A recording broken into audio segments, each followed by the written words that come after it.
don't even like the place. It's the funniest thing I've seen was a person who was like, part of the whole thing where they put him up in hotels in New York on the street complaining about how annoying America is. So I was like, that's fucking funny.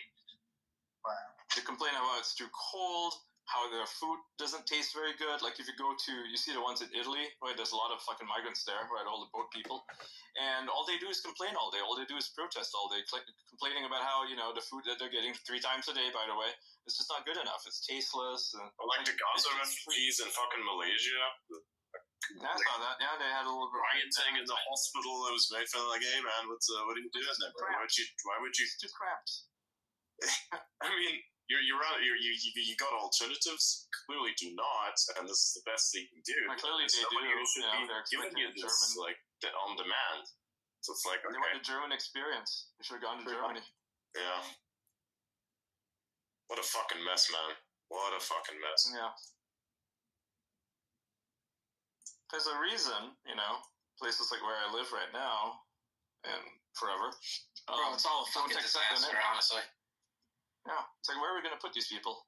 I like what the UAE does. It's like, it sends these, what do you call it, rescue operations and humanitarian operations to these very places, right? It sends them there, sends them food. That's how it's done. That's how you take care of refugees. You don't fucking invite them into your country and then have no place to house them. That's the problem. A lot of countries, the European countries, they invite all these people in, and there's no fucking room for them. There's no place for them. So they put them up in these expensive hotels. Someone makes a fucking $1 billion, like the hotel owners in the UK, they make a shit ton of money from government contracts. They take those contracts, and the entire town, which used to be like, Scarborough, for example, right? Really nice place, basically a tourist destination, turns into complete shit overnight.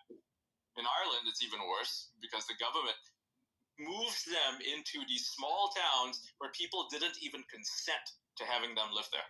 So you have a little town of, like, say, 1,000 people. Not very big, right? Very small. Literally, overnight, you have 20,000 people coming in. Like, what? Like, how is that sustainable? That's not sustainable. You're literally changing the entire culture of this one small place that has 1,000 people living there with 2,000, 10,000 refugees living there overnight.